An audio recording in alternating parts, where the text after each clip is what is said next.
Intelligent Ramblings with your host, Bill Lofton. Co-hosted by Gary Glenn and William Howington with help from John Cohn.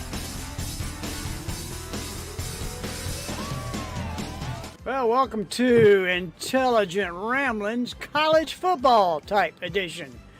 That's what we're doing on Intelligent Ramblings. We're talking about college football. Did y'all see any good college football last week? There was a lot of good college football last week. The thing. No. Well, I'll go ahead and remark on a couple that I saw. Troy at Clemson. It was 16-3, Troy. Now, do y'all remember last week me talking when I said that Clemson needs to watch out and not let Troy sneak up on them because they're Goliath killers. They do that, and sure as the world, they had a 16-3 lead at halftime, and Clemson couldn't tie their own shoes. They had them 16-0 at one point. I mean, it was amazingly how bad Clemson looked in the first half. Yep. And then, of course, Clemson comes back and scores 24 unanswered points, and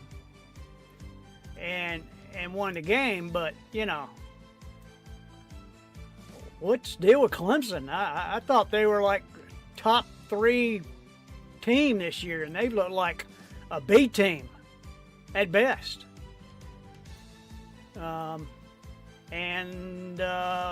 Kansas and Missouri, that was a shootout, pretty much until the fourth quarter. That was a good game. I'll have to admit I was disappointed because I thought Kansas would have won that handily, and it reflects in my my percentages this week. It's one of those games I was pretty sure on. Mississippi State upset Arizona State. I don't think anybody saw that coming. I picked that one. And it wasn't even close. I don't know. Hoorah for y'all. Yeah, William and Gary both picked Mississippi State. That wasn't even that close. I mean, they just beat them up until but Arizona made a valiant effort. They just came up short, 24-20 at the end. And you had Michigan. Did anybody watch the Michigan at Oklahoma game? Yeah. That quarterback from Oklahoma is something. He threw for 1 touchdown and ran for 2 others. He had 74 yards rushing, 2 TDs. He's the real deal. I think he got him from Washington State.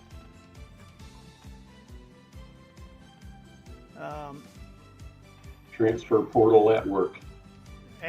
And then you got South Florida upset the Gators in the swamp.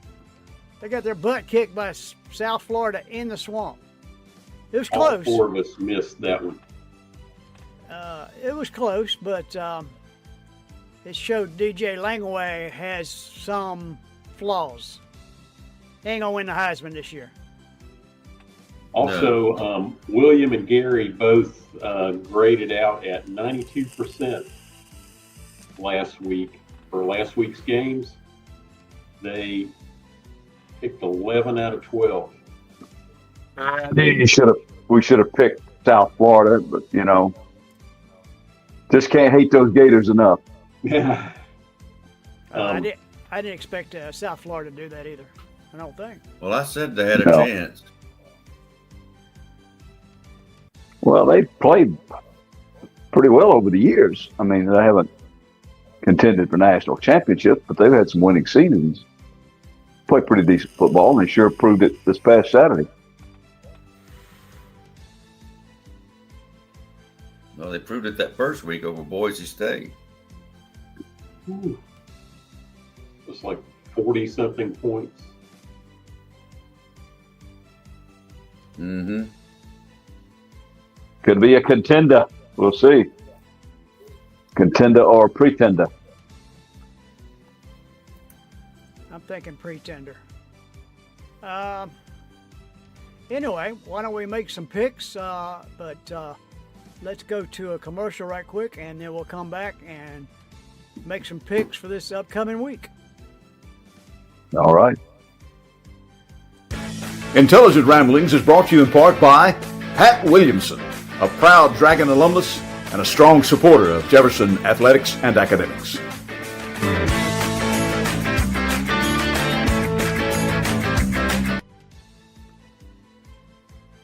Well, we are. Yeah, we want to thank Pat. Yeah, and the Dragons are rolling along pretty good this year.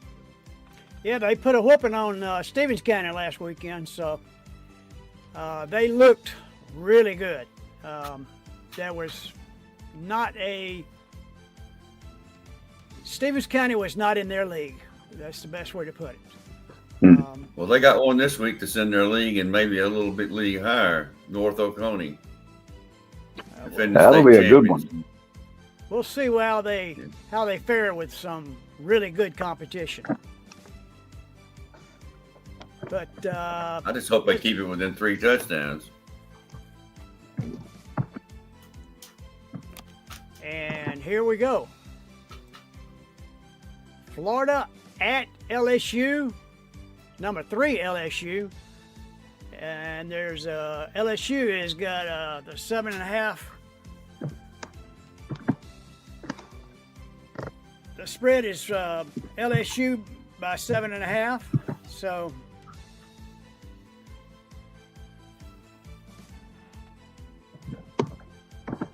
what do you say, Gary? Well, as you said, LSU's number 3. They beat Clemson, Louisiana Tech, so they're an early 2-0 on the season. Their quarterback for the Bengals, Garrett Nussmeier, one of the best in the SEC. He's got a good arm. He moves well. At 237 yards against La Tech and 232 against Clemson, a touchdown each game. He sees the field very well. Got good wide receivers to throw to. Barry Brown, Chris Fulton Jr. Brown is a portal guy, by the way. And Helton is back from an injury. So he's got some weapons. And their running back, Harlan Berry, is pretty good. In the defense for the LSU Tigers has been boosted by the portal as well. Florida, as you have already said, has lost to South Florida. LSU, they're a 7.5 point favorite. I don't know if Florida's going to cover that. I think LSU might beat them bad. What I saw against South Florida, the series though is tied 34-3. The Florida quarterback G.J. Lagway was 22 out of 33 for 222 yards, a touchdown and interception this past Saturday. But the offense has to get in gear for the Gators to have any kind of a chance at all against LSU, especially in Death Valley. If they can't put some points on the board, it's going to be a long for Florida. I'm gonna take the spread on that. I think that LSU is gonna beat them like a bad dog. Yeah, I'm taking LSU with the spread too. Yeah. They'll cover. Same for me. Same for you, John? Yeah, same for me. LSU covered. Okay. Let's see what LSU. As much as I dislike them, I may even dislike Florida more. Mm-hmm. Oregon at Northwestern. William? Oregon, ranked number 4 this week, jumped Georgia. And they should, the way they played and the way Georgia played. They're 2-0, obviously. Everybody thinks they're a threat to win the national championship, and I agree with them.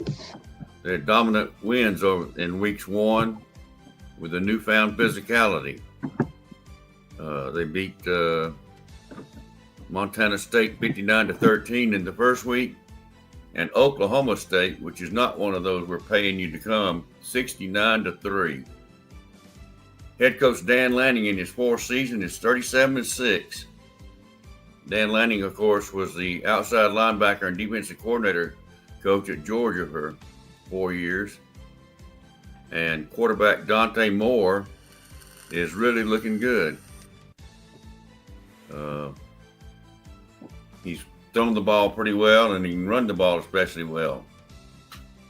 Oregon has very good offensive and defensive lines, and they're playing Northwestern this week at Northwestern at 12 p.m. Saturday. Northwestern's 1-1 with wins over Western Illinois 43-7. Northwestern has won 3 Big Ten championships in the last 15 years, since 95. Is that 15, 95, 05, 15, 30 years. Sorry about that.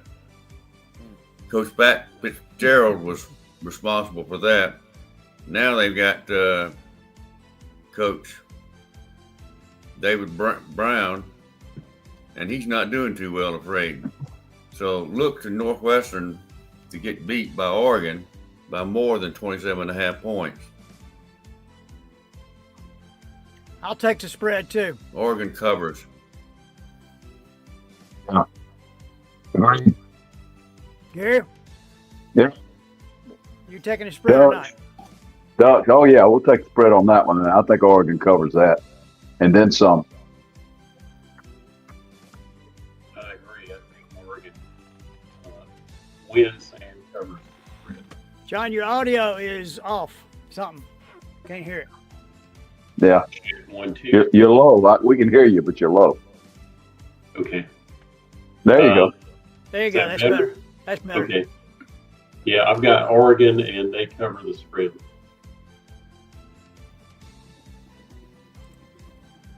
South Florida at number 5, Miami.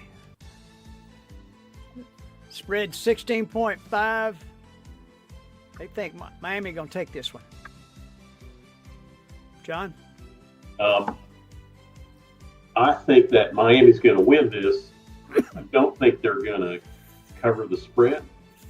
So the two coaches are Alex Golish for South Florida and Mario Cristobal. And the game is happening Saturday afternoon at 4:30. South Florida travels to number 5, Miami. South Florida's ranked 18th.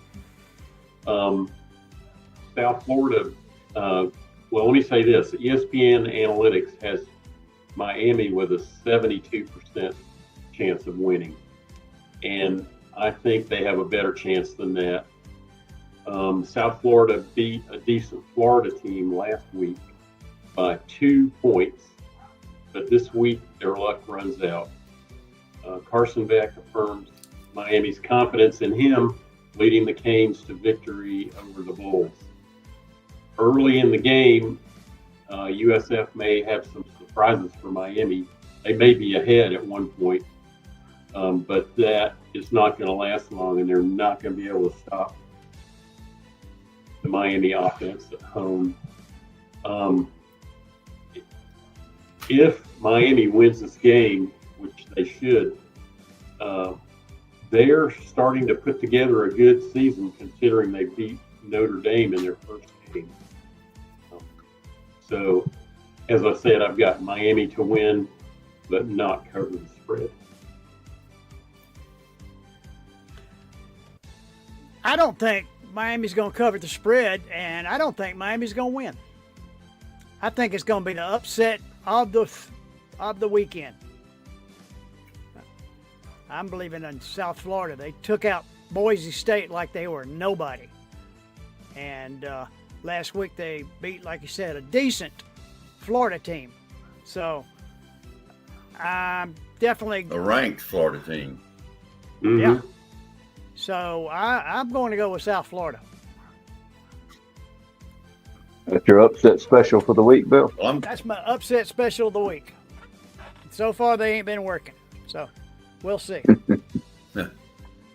I'm going with Well, I'm gonna Miami, but they won't cover the spread.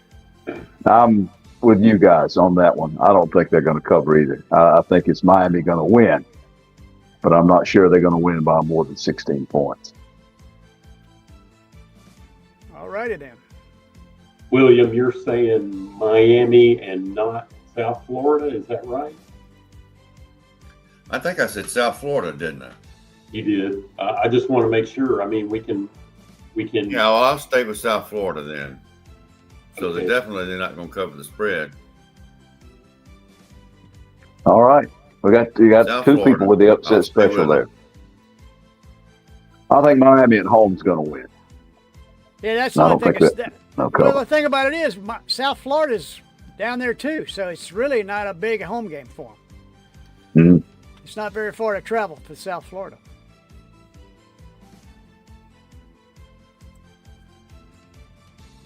Georgia at Tennessee. The Georgia versus Tennessee sport game, can't get it out of my mouth. Point spread for Georgia has, as of today, is 3.5-point favorite for Georgia over Tennessee in Knoxville. Well, I'm going with Georgia winning and covering the spread. Although the Dogs had a lackluster performance against the Governors of Austin Peay, it's hard to get up for a game with such an inferior opponent. Quarterback Gunnar Stockton was 26 for 34, 227 yards, and running back Nate Frazier gained 69 yards on 14 carries with 2 TDs, with receiver Colby Young bringing in 7 receptions for 76 yards. Not bad stats for a game. If it was Tennessee Georgia played, the Dog Faithful would be elated. Georgia will be up for this game, and they've been hiding some stuff. I guarantee they have not thrown stuff out because their first 2 opponents were so inferior they didn't need it, and so they didn't use it. Well, they're going to use it in Knoxville, and they're going to send those hillbillies back to the hills where they belong. Georgia wins and covers the spread. I will concur. I Although got Georgia Tennessee at Rocky Top be tough. A lot of orange up there. Be tough, but we're going to beat them by more than 3.5. Well, I think so. If we win, we're going to beat them by more than 3.5. I'm worried about not winning. If I weren't a Georgia man, I'd pick Tennessee. Well, that's what But I'm a half the Georgia country man, is. and I'm picking Georgia. Yeah, I got to go with Georgia. They did not John? look especially good against Austin Peay. They look flat. They look sluggish. But Georgia has a way of playing either up or down to the competition. Well, I agree that they Oh, yeah. look flat and they do play down to their competition, but for 2 games, Georgia has just looked average to me. And so I'm going with Tennessee. All right. I just think, the streak is at 9, Georgia versus Tennessee, and I think Tennessee's going to break the streak on Saturday at noisy Neyland Stadium. All right. We're going to let you have that and not make fun of you. Georgia throws too many lateral passes. If They throw those have lateral things- passes and not throwing the ball down the field, They got things to fix in their offense. yeah, they got to throw the ball down the field. And their defense is, I haven't seen anybody like flash or dominate. I think I watched one webcast after the first game when Georgia played Marshall, and this was a really well qualified person who was speaking, and he was basically not happy with the performance of the offensive line, and that's where it starts. And I saw the same problems against Austin Peay that were pointed out against Marshall. and they're not going away. I think we're going to struggle at Tennessee. Well, we'll find out at 3:30 on Saturday Well, they're a afternoon. young line.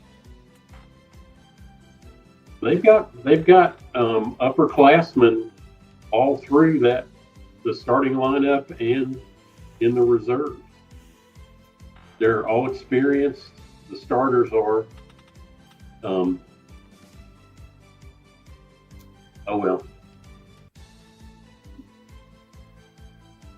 We'll see Saturday. Go Dogs. That's why they play the game. UTEP, University of Texas, El Paso, at number 7, Texas, got a 41.5. Yeah, let's see Point that. spread. Yep. Well, the Miners of UTEP are 1-1, just like Texas. Texas, of course, that opening loss to Ohio State, 14-7, but they bounced back against San Jose State, 38-7. The Miners have lost to Utah State, 28-16. They beat UT Martin, 42-17. Scotty Walden at UTEP's in his second season as head coach. He's got basically a new roster to fool with this year. The quarterback, Malachi Nelson, is a good one. Right now with 36 out of 60, 456 yards, 5 touchdowns, and a pick. Texas quarterback Arch Manning looked a lot better against San Jose State, as you might expect. He completed 19 out of 30, 4 touchdowns, did throw a pick. Also had 20 yards rushing. I'm picking Texas. I don't think they're going to cover that. I think UTEP will make it closer, and for 2 reasons. One, UTEP probably a little better than they think you might think they are, and the second thing is I think Texas might pull them in the fourth quarter if they get a big lead. So I picked Texas, but not to cover. Yeah, I agree with Gary. I picked Texas, but not covered. Well, I believe Texas will put 70 points on anybody, so I'm going to go with Texas and to cover this spread. That's the way I've got it. Okay. Wait, that is a lot different than the last time I looked at it. So I'm going with Texas to not cover. They'll win, but they won't cover the spread. And keep in mind, these numbers change between now and the weekend, so We're looking at it right now, yeah. we're looking at it right now, so they may change, but at this point, I think Texas is going to put 60 on them.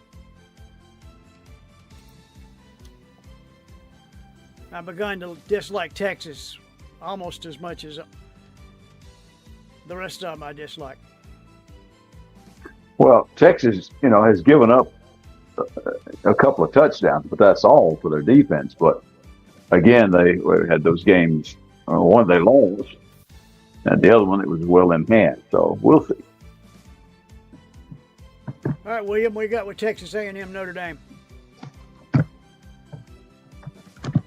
Well, Texas A&M's 2-0. They beat Utah State last week, 44-22, and the University of Texas San Antonio, 42-24, the first game of the season. Ranked number 16. They're playing at Notre Dame, though, which is one disadvantage. Marcel Reed, the quarterback, leads the high-scoring Aggies with 43 points per game average. Running backs Le'Veon Moss and Reuben Owens are the running backs, and they lead a powerful ground game. Coach Mike Elko, in his second year, took over for Jimbo Fisher, who sort of got the can a couple of years ago. And he took over in 2024, so this is his second year. Notre Dame is 0-1 after that opening loss to Miami. Head coach Marcus Freeman lost to Miami 27-24. The lifetime record for Notre Dame, now listen to this, 906 wins, 326 losses, and 33 ties. That's a tremendous record. They're 4-2 against Texas A&M. tickets are going for an average of $374, which is a long shot from what the University of Georgia tickets went for a few years ago. But still, that's a pretty high price tag for tickets. The win probability, Notre Dame is 71%, Texas A&M 29%. C.J. Carr leads the Irish at quarterback. In the game against Miami, he was passing, 221 yards passing, 2 touchdowns and an interception. So that's not too bad. Notre Dame is an overwhelming favorite, but I'm going to go with the Texas A&M Aggies, and obviously they don't have to worry about covering the spread because I'm picking Texas A&M straight up. Ball game's at 7:30 Eastern Standard Time, Saturday night on NBC. Wow. Going with the Aggies. Well, I'm going to have to go with Notre Dame, and I'm going to go with them to cover. I think this one may be a really good game, but I think you're right, Bill. I think it may be a touchdown game. And all they got to do is throw a touchdown, kick an extra point, and they've covered the spread. So I'm going to go with you. I'll agree with Billy. Notre Dame to win and cover. Same for me. I don't see Texas A&M can't bring the 12th man with them to Notre Dame, and Notre Dame's at home. That's a touchdown advantage right there. Touchdown, Jesus. Touchdown, That's Jesus. where he is. Vanderbilt at number 11, South Carolina. South Bend. South Carolina is a 5.5 point favorite to win.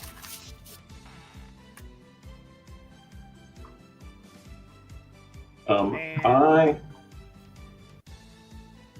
have Vanderbilt in an upset. Ooh. Ooh, This John picking team the is- upset. This game is, I'm all over the place with the upsets tonight. It's at South Carolina at 7:45 p.m. Saturday night.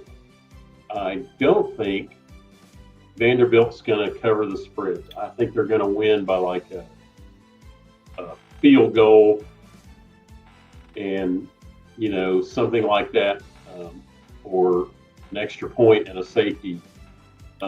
Vanderbilt's coach is Clark Lee. South Carolina's coach is Shane Beamer, and he'll have Beamer ball going Saturday night. And ESPN Analytics think so too. They give South Carolina a 65% chance of winning. I think Diego Pavia, Vandy's quarterback, followed Clark Lee to Vanderbilt for a reason. And I think he's going to lead Vanderbilt to an upset win in Columbia, throwing and running past the Gamecocks. The Commodores have a decent offense and are actually playing good defense.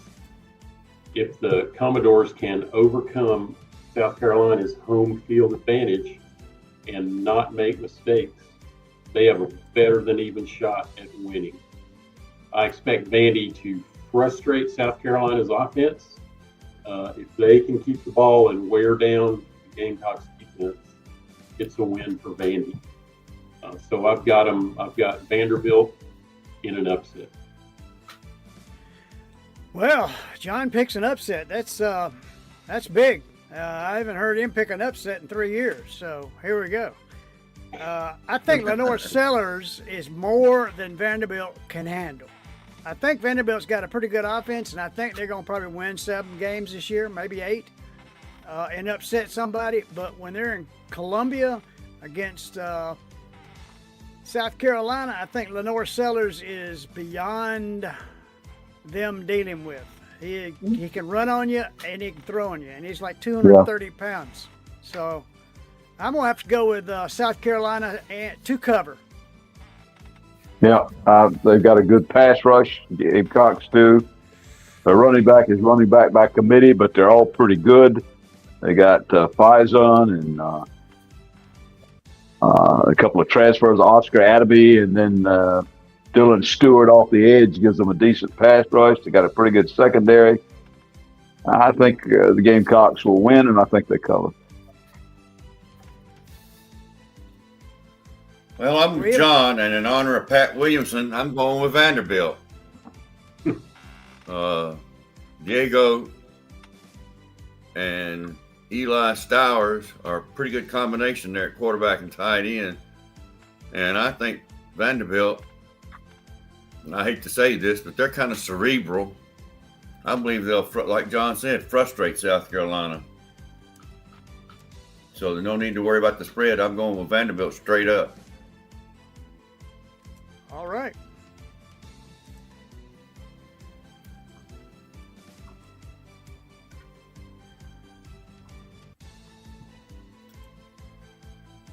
Clemson at Georgia Tech. Well, Clemson found themselves in a unenviable position of being down to Troy Trojans 16-3 at halftime last week, confounding the football world. Nobody could believe it. I warned last week that Clemson better not overlook Troy because they have the ability to knock off Goliath on a regular basis. But the third quarter changed everyone's day at Death Valley as Clemson put 17 points on Troy in quick fashion with 2 touchdowns and a field goal, with the death nail coming in the fourth quarter with another TD. As of now, Clemson is a 3.5-point favorite to win against Georgia Tech. But coming into Bobby Dodd Stadium is a whole lot different than the friendly confines at home. Brent Key has got the Yeller Jackets wound up and pissed off. They hung 59 points on poor Gardner Webb last week and took out Colorado and Boulder to start the season. But, this is a big but, quarterback Haynes King, who did not play in the Gardner Webb game due to a nagging lower body injury, could make all the difference. They are a different ball club without him. King, who is dressed out but obviously not needed, did not play last week, giving Aaron Philo a shot where he threw for 373 yards and a touchdown. I'm going out on a limb here. Clemson will cover as Tech will lose. Well, I'm going to go with the upset here. I think Tech on the flats playing pretty well. King's had a week to get better. And when he plays, and their running back's a pretty good running back, defense has been kind of stingy. Excuse me. Philo out of Prince Avenue Christian is a pretty good backup quarterback. So I think Tech has got some talent this year. Yeah, I was very impressed with him. At home, I think they're gonna win. So I don't have to worry about covering the spread. I think Tech's gonna win.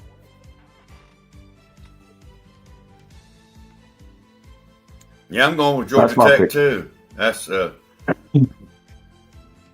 I'm going with Tech, provided King can play. If he can't play, then I'll have to change my mind. But Georgia Tech, if King plays. Actually, I was wrong. I said, I read my notes wrong. Clemson will not cover as they will lose to Tech. So I'm picking Tech as well. That's a big difference. All right, all three. What about you, John? All 4 of us are picking Tech to win. All right. I think Haynes King is okay. I think he got a rest last week in their game last week. And anyway, like Gary said, that the second string quarterback for Tech ain't bad. He's a pretty daggum good quarterback. Yeah. Yeah, he was pretty good. He was pretty good at Prince Avenue Christian. I'll tell you that. I just think it's funny, the rankings and the spreads and what we and other people actually think about the teams are so in opposition sometimes. If you ask me, I would say Georgia Tech is a better football team than Clemson. for a lot of reasons. And Clemson's ranked number 12 in the country. Tech's unranked. Well, And Clemson was ranked third to start the season off. yeah, I sometimes shake my head at the rankings and the spreads, although the spreads make sense because somebody's trying to make money. So the spreads don't always reflect reality. They reflect the betting world, which is fine. But I think it's cool that we all went for Georgia Tech. All righty then. Yeah. Oklahoma at Temple. Oklahoma's 21.5 point favorite. But if the Sooners get rolling, they're tough to stop. As you said, they're ranked number 13 in the country.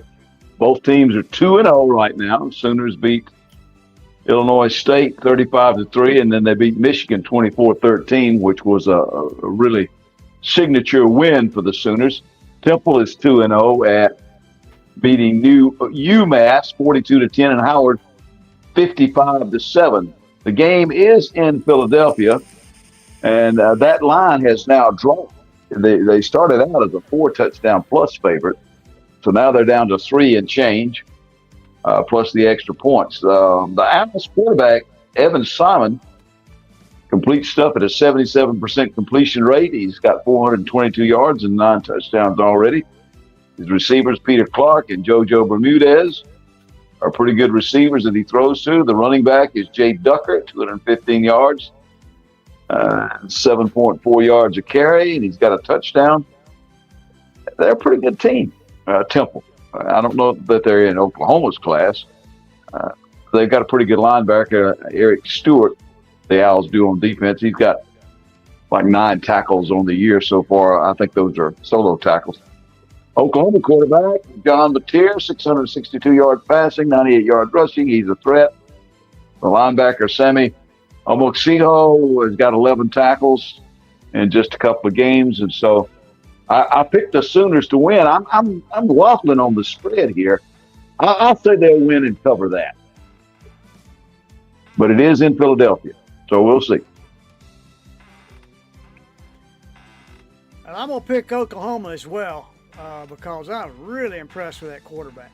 I think they're going to go a long ways this year. And they actually got a defense now. The coach has got them.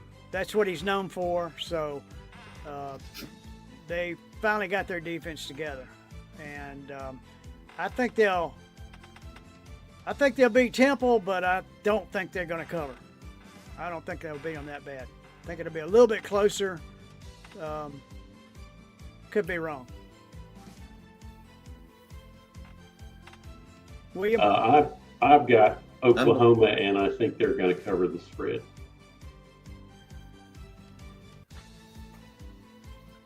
I'm agreeing with John. I think Oklahoma will cover the spread.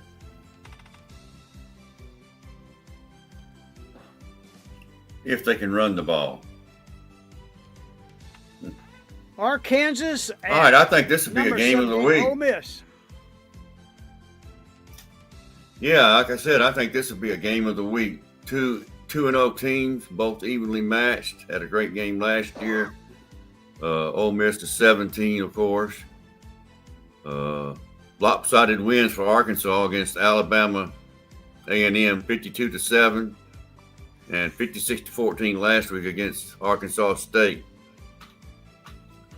Arkansas was 7-6 last year with 3-5 record in the SEC, which is not real good. But Ole Miss is a little bit different competition, especially in Vaught-Hemingway Stadium, where they will stripe up in the Vaught section. They call a website and see whether or not they're going to wear the powder blue or they're going to wear the red, so that way they know what to wear to the game. I always wondered how they did that. Now people would know what shirt to wear. So that's what you do. They call a website or look up a website, and it tells them to wear that powder blue of Ole Miss or that red. But anyway, Arkansas is at 30%, while Ole Miss is at 70% on the chance to win. Sam Pittman, been there since 2019, and you might remember he was the offensive line and assistant head coach at Georgia. Talon Green is the Arkansas quarterback, and in just 2 games has 753 yards passing, 11 touchdowns with only 2 interceptions. Green left last year's game with an injury, so that made a little bit of difference. Mike Washington at running back will be a problem for Ole Miss, as he's averaging 10.8 yards per carry so far in 2025. And on defense, Xavion Story is leading Arkansas with 16 tackles, including 2 for loss, a half a sack, an interception, 2 quarterback hurries, and a forced fumble. Ole Miss, of course, have been a perennial power in the SEC here for several years since Lane Kiffin took over. They beat Kentucky 30-23 last week, and it wouldn't have been that close had he not called a timeout to give Kentucky a chance to kick a field goal. Kiffin is in his 7th year, and he's 46-18 at Ole Miss. Austin Simmons at quarterbacks leads the Rebels. He had some early season jitters and miscues against Kentucky, and they look for him to be more comfortable against the Hogs, but who knows? At wide receiver, Caden Lee will carry the load. One of his 200-yard games receiving last year was against Arkansas, where he had 127 yards on 5 catches. On defense, Suntarine Perkins is yet to record a sack after leading Ole Miss with 10.5 last year. He will have to pick it up and keep an eye on Arkansas's quarterbacks, who's a run threat. That's Talon Green. This looks like a great game on paper, but I'm begrudgingly going to pick Ole Miss, but don't be surprised if Arkansas wins. I'm taking Ole Miss and the spread.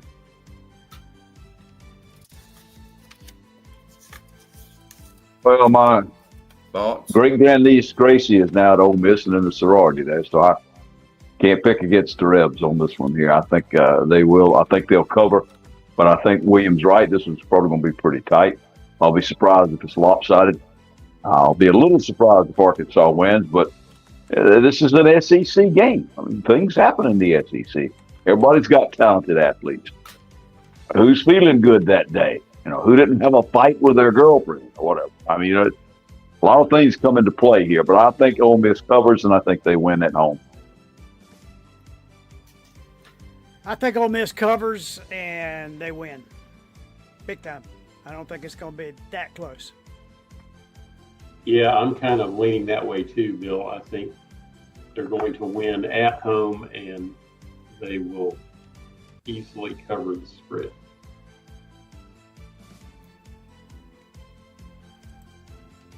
Arkansas's Alabama. tough now.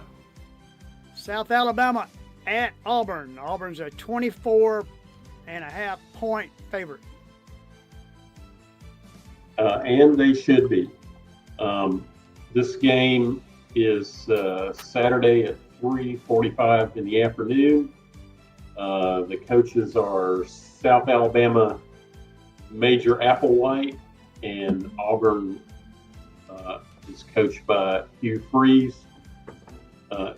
ESPN picks Auburn. They're giving Auburn a 93% chance to win. And I think Auburn's going to win and cover the spread. Auburn gives an SEC spanking to the upstart Jaguars. The War Eagles have an outstanding run defense. The Jaguars may not score more than 7.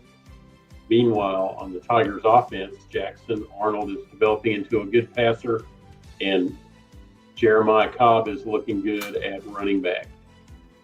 South Alabama let it all hang out last week in a conference loss to Tulane, and I don't expect them to hold up well at Auburn. So I've got, as I said, Auburn to win and cover.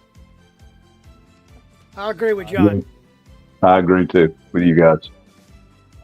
I think they're gonna put a whooping on it because they're at Auburn. They got something to show to the home fans, and that they're gonna score as many points as they can. Yeah, I agree. I think Auburn will cover the spread, but yeah, they're gonna have to cover the spread, but they're gonna have to score 30-something points to cover it, or maybe even 40-something, because I think South Alabama will score 10 or 15. Tulane's pretty good if that's who beat them.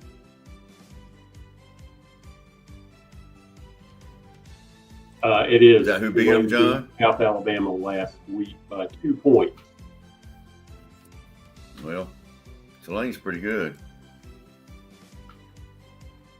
Wisconsin at Alabama. Wisconsin has handled Miami of Ohio and Middle Tennessee easily, but now the Badgers come to Bryant-Denny to take on SEC foe Alabama. So far, third-year coach Luke Fickell has gone 13-13 at Wisconsin after leaving a successful 57-18 record at Cincinnati. He's looking for a signature win, and Alabama could check that box off. Alabama got thrashed on national TV in their first game against FSU, much to the disbelief of anyone watching. It looked as if Alabama expected FSU to bow down to them and let them score at will, but they didn't. FSU turned it around and scored in every quarter in a decisive win. The next week, Alabama slammed Louisiana Monroe, 73-0. So who knows which Alabama shows up? When you play at Tuscaloosa, it is different. 100,000 screaming rednecks can be daunting. I predict Bama will win, but will not cover the spread.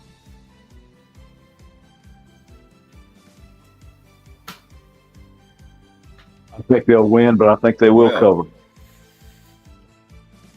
That's my pick. I agree with Gary. I think they'll cover the spread. They're mad, and the coach's job is on the line. If they don't win this week or cover the spread by too much, there's problems there at Alabama.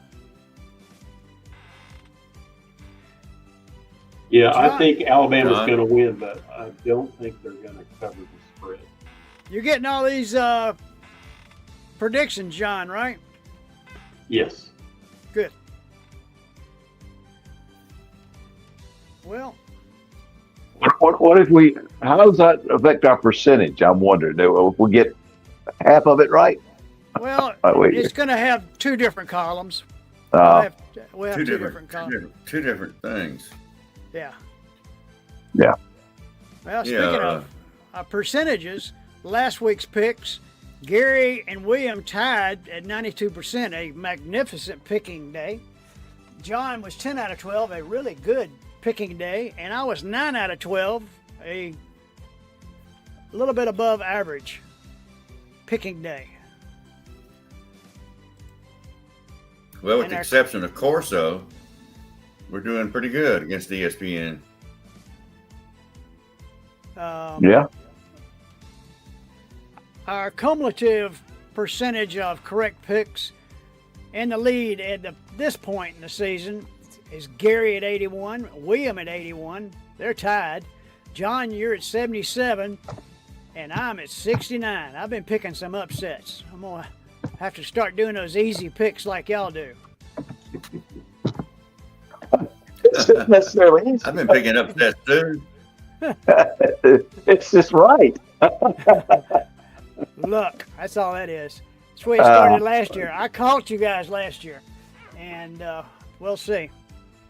We're at an average of 77% right now. So, and I quite frankly do not know what ESPN's percentage is, like as of this week. But 77 is better than they were. We need to find out. Well, we'll have to find that out, and next week. Yeah, they only averaged about.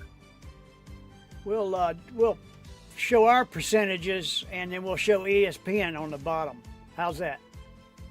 ESPN was only about 62% last year, weren't they? Yeah, they were terrible. Somewhere in the 60s, yeah. we were 75% for the year. And bonus, we picked more games than ESPN. They only picked like 7 or 8 games. That's true. And we picked almost double that, and we have a better percentage. So who you going to listen to? ESPN? Really? Or us? The answer seems obvious. Obvious. Yeah, seems very obvious. Next week on Intelligent Ramblings, college football, how did we did on the spread? We will have that percentage up as next week as well for you gamblers, so you can see how we did on that. Now we're going to take a quick break here, and then we'll be back for our synopsis of what's going on.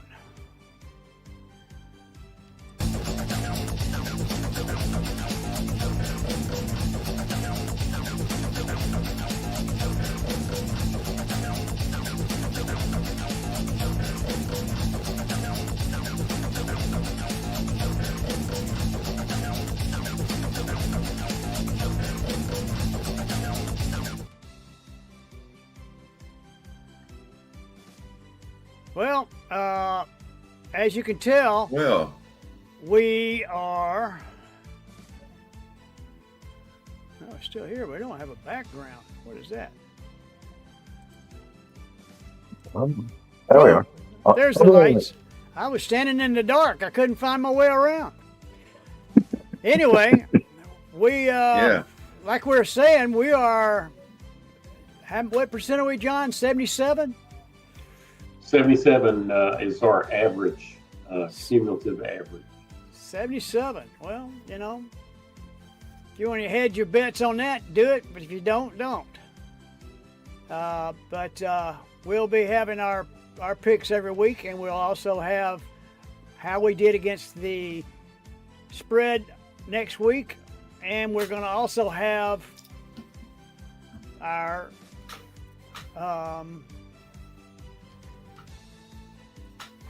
what else we're going to have? I forgot now. Anyway, how we did on the spread and our cumulative every week. And you'll get to see our scouting this report. Week's synopsis. Anyway, who knows? It was a good week in college football, and I think it'll be an even better week next week. You can always please subscribe to our YouTube channel. All you got to do is go to YouTube and punch in Intelligent Ramblings, or you can go to Google and punch in Intelligent Ramblings. And then again, you can follow us on our website at intelligentramblings.com, where we post a lot of this. So you can't miss it. And then again, you can contact us at intelligentramblings@gmail.com if you have any issues, or if you would like to make comments after this is over, and we will get back to you in due time. Because we want to know, what is your opinion? We want to know what you think. I want to thank the people that watch us after we go off live. I want to say hello to all you guys. And gals that watch us, and please tune in every week, and we'll give you our take on college football. And hey, we're better than ESPN.